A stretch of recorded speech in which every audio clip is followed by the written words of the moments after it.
एक school trip Shimla के लिए, और अचानक बस खराब हो जाती है। यहीं से शुरू होता है एक भयानक सपना। कहते हैं वहां एक बुढ़िया की आत्मा भटकती है। आखिर क्या है इस कहानी का सच, चलिए जानते हैं।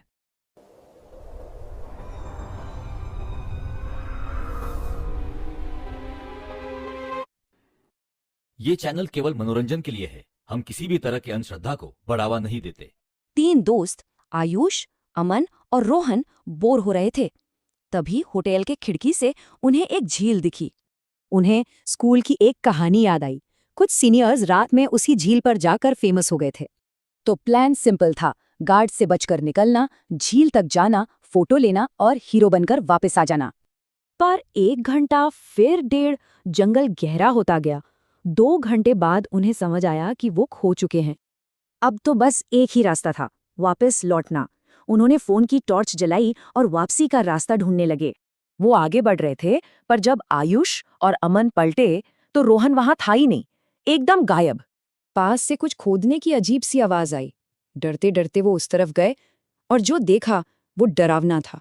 वो रोहन ही था, जमीन खोद रहा था, पर जब वो पलटा तो उसकी आंखें पूरी तरह से काली थीं। उसमें अजीब सी ताकत आ गई थी। वो चीखा और अमन को जमीन पर पटक दिया, फिर अचानक बेहोश हो गया। जैसे ही रोहन को होश आया वो नॉर्मल था, पर अब अमन की आंखें काली हो चुकी थीं। आयुष और रोहन ने अमन का पीछा किया। वो जंगल में एक पुराने टूटे फूटे घर की तरफ भाग रहा था। अंदर क्या था पता नहीं, बहुत डर लग रहा था, पर दोस्त को बचाने के लिए उन्हें अंदर जाना ही पड़ा। और अंदर का नजारा हैरान करने वाला था। अमन बेहोश हवा में लटका हुआ था और अमन से एक डरावनी बुढ़िया बात कर रही थी। उसकी मौजूदगी ही खौफनाक थी। उसकी आंखें भी एकदम काली थीं, बिल्कुल वैसी ही जैसी रोहन और अमन की हुई थीं।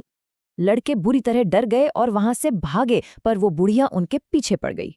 जब उन्होंने पलटकर देखा तो वो किसी कीड़े की तरह सीढ़ियों से नीचे आ रही थी, बहुत तेजी से। भागते भागते वो घर से बाहर निकले और दौड़ते रहे। आखिर में वो उसी झील के किनारे पहुंच गए। भागते हुए आयुष और रोहन पानी में गिर गए और तभी कोई चीज उन्हें नीचे खींचने लगी। आयुष ने जैसे तैसे खुद को बचाया, पर वो रोहन को डूबते हुए देखने के अलावा कुछ नहीं कर सका। जब आयुष की आंख खुली तो वो होटल के कमरे में था। वहां पुलिस थी। अमन और रोहन की लाशें मिल चुकी थीं। वहां के लोगों ने एक पुरानी कहानी बताई, एक बुढ़िया की, जिसे गांव वालों ने मारकर उसी झील में फेंक दिया था। कहते हैं वो आत्मा आज भी बदला लेती है। लड़कों ने उसकी जगह पर आकर गलती कर दी थी। क्या उसका बदला आज भी अधूरा है?